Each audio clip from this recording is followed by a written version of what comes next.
Nouvelle vidéo. Où sont les plus belles terrasses? Je ne parle pas simplement des terrasses de resto, parce qu'à Lyon, on en a. On sait qu'on en a des restaurants. Mais là, ce sont des terrasses qui peuvent être des terrasses parce que c'est des panoramas, parce que c'est des lieux insolites, parce qu'on peut y boire et y manger ou tout simplement y admirer les lieux. Donc, je vous embarque avec moi sur cette découverte insolite, originale de la ville de Lyon par ces terrasses. Let's go! Alors, on est là tout près de l'entrée officielle du musée Lugdunum, le musée de la civilisation gallo-romaine, puisque c'est ici que se sont installés les Romains au 1er siècle avant Jésus-Christ. Et là, il y a une terrasse que je vous conseille si vous voulez épater famille, amis, petit ami ou boyfriend. C'est le moment. Vous venez dans cette rue-là, vous longez le musée et vous arrivez sur cette immense terrasse. Elle est ouverte toute la journée. Vous pouvez profiter d'un panorama exceptionnel sur les théâtres antiques, le théâtre et l'Odéon. Et là, en ce moment, on est en pleine nuit de Fourvière. Regardez comme c'est chouette. Il y a les tentes du village, là où ont lieu les dîners avant le spectacle et les spectacles. Et j'ai un petit tip, une petite info intéressante. Comme on est en pleine nuit de Fourvière, les groupes répètent l'après-midi. Alors pas tous les après-midi, je ne peux pas vous donner les horaires, mais venez sur cette terrasse sur les coups de 16-17 heures, avec un peu de chance, vous arriverez à entendre des groupes qui répètent, qui chantent, et vous avez ça rien que pour vous. Et puis, si ce n'est pas au moment des nuits de Fourvière, c'est tout aussi intéressant, puisque cette terrasse est ouverte tout le temps. Vous pouvez apercevoir tout là-bas l'arrivée de l'aqueduc de Gier. Et puis tout là-bas sur la gauche, toute la ville évidemment avec la confluence, avec la raffinerie de pétrole, tout ça. Et sur la gauche, regardez, on les voit, on les devine, les Alpes. Donc ça, c'est un spot qu'il faut utiliser. Il faut venir et épater ses amis. Alors on est tout près maintenant de l'esplanade Saint-Potin et d'un belvédère, Henri de Lubac. Je suis sûre que ça ne vous dit rien du tout, mais je vous engage toujours sur le secteur de Fourvière à monter à pied du Vieux-Lyon, monter par la montée du chemin Neuf, et là vous êtes récompensé, un belvédère extraordinaire. Vous allez découvrir la ville tout près, qui est toute calme, et on peut apercevoir les tuiles romaines, la petite montée du chemin Neuf, les petits bâtiments anciens, et toute la ville. Regardez tous ces toits en briques rouges, donc en tuiles rouges. Regardez toutes les cheminées. Imaginez qu'au 19e siècle, toutes ces cheminées fonctionnaient. C'était un peu grisâtre et ça sentait pas bon. Là, regardez, une ville tranquille. On aperçoit encore la chaîne des Alpes là-bas au fond. Toute l'architecture moderne de la partie du quartier de la Part-Dieu. On est sur la colline de Fourvière. Je vous recommande ce belvédère. Juste pour venir s'accouder là, le soir, au soleil couchant, ou même le matin quand on a fait un petit footing, c'est génial. Si on a une petite envie de manger, et là, il y a plein de restos. Il y a le bistrot de Tête d'Oie, il y a Bulle un tout petit peu au-dessus. On y passe d'excellents moments, je vous conseille cela. Prenez de la hauteur. Alors, on est sur Fourvière, montée du chemin Neuf, au niveau du 45, et on est devant l'auberge de jeunesse, ou l'Hostel Lyon. C'est un petit bijou. C'est-à-dire qu'on entre là, on a l'impression de gagner 20 ans. Et ensuite, il y a une terrasse exceptionnelle avec une vue formidable sur Lyon. Je vous engage à me suivre, venez là. Donc, auberge de jeunesse, ça veut dire qu'il y a des dortoirs, qu'il y a des chambres avec une vue. Je crois que c'est l'auberge de jeunesse qui, dans le monde, a la plus belle vue. Donc là, on entre dans une partie du bar et surtout, ce qui est intéressant, c'est que je vous embarque sur la terrasse. Donc, c'est ouvert à tout le monde, jeunes, moins jeunes. Petit groupe, plus grand groupe, plein de monde. Et regardez comme c'est sympa. Une terrasse calme, agréable. Et regardez, on va s'installer là. Et je vous engage à jeter un petit coup d'œil sur la ville.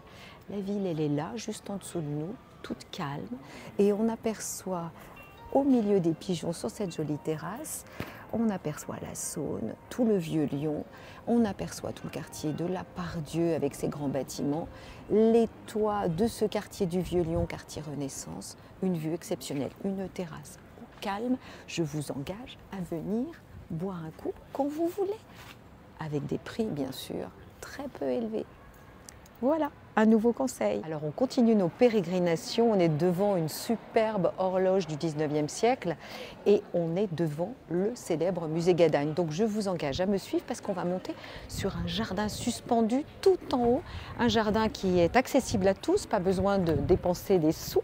On peut s'installer dans des transats, on peut aussi consommer, on peut aussi déjeuner. Regardez comme c'est beau, ne serait-ce que pour le plaisir de découvrir cette cour exceptionnelle que vous avez là devant vous. Un bâtiment de l'époque Renaissance, impressionnant. Et là, qu'est-ce qu'on fait? Tout simplement, on entre dans le musée, on ne paye pas l'entrée, on va simplement se rejoindre directement le 4e étage où se trouve ce jardin suspendu. On y va! Suivez-moi, nous sommes sur des jardins suspendus. On est toujours sur Fourvière et on est là dans la nature. On est là dans la nature au-dessus du musée Gadagne. Suivez-moi. Je vous embarque. Alors, un petit dédale, un petit chemin pour nous emmener jusqu'à des terrasses et un jardin extraordinaire. Hop, hop, hop, je tourne. Un jardin extraordinaire, on est en pleine ville, on est au calme, regardez ça, au milieu de la végétation, des plantes aromatiques, on est sur une terrasse complètement extraordinaire. Alors là, on peut venir juste pour se balader et voir les rosiers, on peut venir pour boire un coup et on peut venir pour déjeuner. Seule contrainte, le restaurant n'est ouvert que quand le musée est ouvert. Donc surveillez les horaires et profitez de ce havre de paix extraordinaire. Regardez ces beaux rosiers. On est des agapantes, regardez les belles agapantes. Et là, les gens sont au calme, en ville, décompression totale, sérénité, c'est formidable. Je vous laisse admirer. Il n'y a pas de mots pour expliquer ce qu'on voit. Alors, nouveau spot, nouveau lieu, nouveau quartier. Nous sommes place des Terreaux. Nous allons entrer dans le musée des Beaux-Arts, ancien couvent de bénédictines, un endroit où beaucoup de Lyonnais viennent à cette période de l'année se reposer, déjeuner sur les bancs face à des statues de Rodin ou autres sculpteurs du 19e.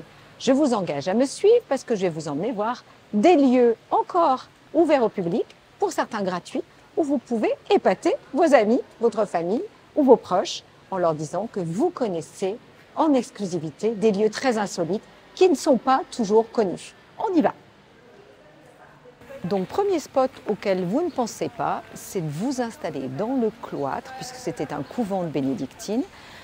Vous vous installez au frais, en toute tranquillité, autour de ce sarcophage antique qui est aujourd'hui une très belle fontaine.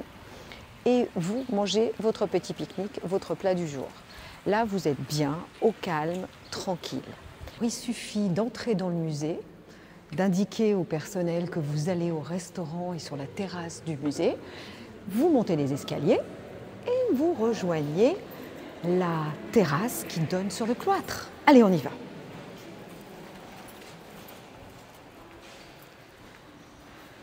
Cette terrasse est assez exceptionnelle. Elle est au calme, elle est immense, plein de tables. On est dans un lieu qui est très culturel, des œuvres d'art autour de nous, des sculptures. On s'installe au frais, à l'ombre des arbres. Et là, on passe un moment de sérénité où on en profite pour visiter le musée, ou pas du tout obligatoire. On vient que pour prendre le frais. Alors, je vous indique, profitez-en. Dernier spot à vous montrer, un petit bijou. On est au musée des Confluences, on est donc dans le quartier de Confluence. Je vous embarque 4e étage par l'ascenseur au niveau du petit resto, mais vous allez voir deux panoramas exceptionnels que je vous conseille. Allez, suivez-moi! Je suis dans les escaliers au sein de ce musée des Confluences, 4e étage, on peut y aller par l'ascenseur ou par les escaliers. Et là, on va se retrouver sur un panorama exceptionnel. D'abord, on va pouvoir découvrir la Confluence. La Confluence, c'est quand même toute l'histoire de la ville. Le lieu où se retrouvent Rhône et Saône, la Saône étant sur notre droite, le Rhône sur la gauche. Donc venez, je vous engage à voir ce panorama qu'on peut atteindre sans payer l'entrée du musée, juste pour se balader ou juste pour aller boire un verre ou manger quelque chose à la petite brasserie qui se trouve au dernier étage. Allez, suivez-moi, je vais vous montrer tout ça.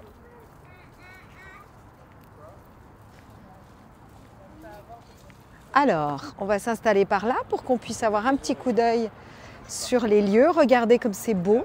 On aperçoit, donc on est sur la terrasse et regardez, on aperçoit la confluence. Donc ça, c'est un bijou pour terminer cette vidéo. Un bijou puisqu'on voit sur la gauche le Rhône, donc impétueux, énergique, dynamique et difficile à calmer comme l'homme. Et à droite, on aperçoit la Saône. Donc ici, c'est la ligne où les deux cours d'eau majeurs se retrouvent. Il va leur falloir plusieurs kilomètres pour que les eaux se mélangent vraiment. On aperçoit aussi tout le quartier de Gerland, le quartier plutôt industriel de la ville. On voit plus en profondeur la chaîne des Alpes, on aperçoit la Part-Dieu sur la gauche et là on est au niveau du Rhône. Le pont Raymond Barre face à nous et le quartier de Confluence qui est juste derrière nous. Donc ça vaut le coup d'œil. On n'y pense jamais, mais venez vous balader sur ce musée, en dehors de le visiter. Il y a aussi une accessibilité à ce lieu-là pour vous, pour découvrir la confluence. Et puis ensuite, on va passer de l'autre côté, un petit spot assez inédit. On peut même se mettre avec son petit pique-nique dans les sièges tout en bois. Regardez cette terrasse, là c'est au calme, on est hors de la ville et je vais vous emmener sur un spot assez exceptionnel. C'est un peu plus bruyant, on est d'accord, mais là c'est comme le pas dans le vide au niveau du Mont Blanc où on peut découvrir un panorama assez exceptionnel. Regardez sur votre gauche toute la confluence avec les bâtiments, le siège mondial de GL Evans, Euronews, l'hôtel Mobotel, tous les bâtiments qui longent le quartier de Confluence. On est à la limite de la Mulatière, on est dans cette super structure construite par l'architecte autrichien Kurt Himmelblau. Ça vaut le coup d'œil. On est le long de cet axe nord-sud, le long du Rhône. C'est un lieu un peu incroyable. Franchement, lyonnais ou non lyonnais, venez faire un tour jusqu'ici parce que ça vaut le déplacement.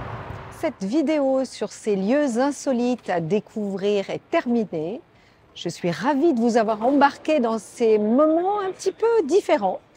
Et j'espère que vous avez apprécié cette balade. Je vous engage à liker, à commenter, vous savez comme j'aime l'interactivité. Et je dis à très bientôt pour une future vidéo.